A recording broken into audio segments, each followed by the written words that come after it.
While exploring the radius, you will come to find that enemies aren't the only hazards you can encounter. There are also anomalies. So in this video I will be covering the other side of the dangers that await you in the radius. I will be covering every kind of anomaly in the radius, as well as some other hazards that can cause you problems. So with that said, enjoy the video.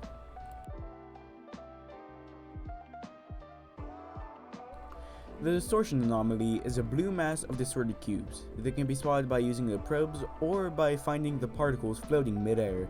They are the most average anomaly. They harm you if you get too close, but they're also easily avoidable. When in an anomaly cluster with a reflector anomaly, look out for the particles. The reflector anomaly is trickier than a distortion anomaly. They push you back when you come in contact with one. They also shoot a beam similar to a seeker beam when you throw a probe at it. You can spot one after it blinks every once in a while, or you can use probes, which you can dodge the beam or hide from it if you do decide to use probes.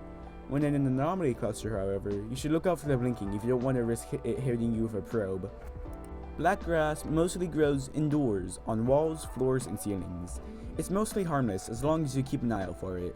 It doesn't react to probes, however, you can always see it as long as it isn't retracted. But to make it retracted, you have to shine a light on it. Any light will work.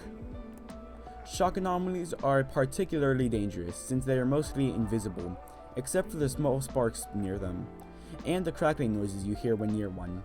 If you're in an area where you know there are shock anomalies, use probes, since they are triggered by probes. If in an anomaly cluster with reflectors, you can try to edge around them, or try throwing probes where you know there are no reflector anomalies. If you get hit by a shock anomaly, then there is a chance that you can drop anything you're holding in your hands. Haze anomalies look like green smoke that flows through the air.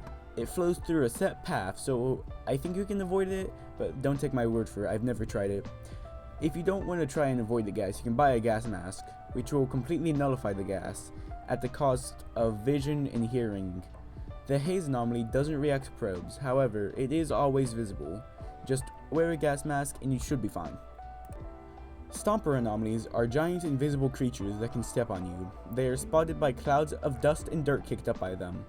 If they do step on you, they will damage your equipment and you.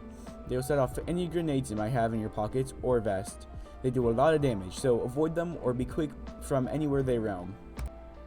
I have no experience with the Siphon anomaly, so I'll be going off the wiki and other sources. It's a ripple that appears in the air, and it can kill you in one hit if you touch it, according to the wiki. It also makes a loud noise whenever it's triggered, alerting all enemies to your location, so keep an eye out for it, I guess. I've never encountered one, I have no tips for how to avoid it.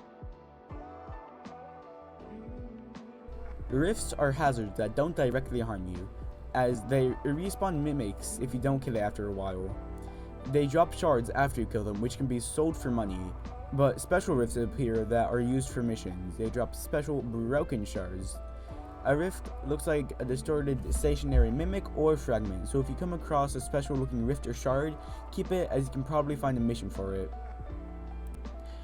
The red lakes are dangerous bodies of water that damage you if you touch it. I believe they may just be in Balaki village, but I may be mistaken. Just don't touch the red water if you see any.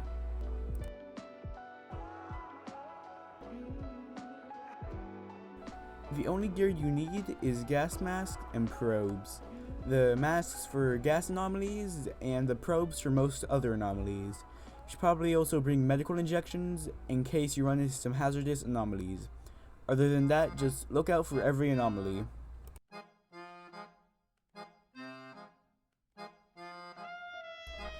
I hope that this video helps you with surviving the anomalies of the radius. You should always be prepared whenever it comes to the Pechorsk hazard zone. So, use this video to keep you prepared. Anyways, this is the end of the video now. I will be heading out. Subscribe, like, comment, share, play the game, and have fun. Adios.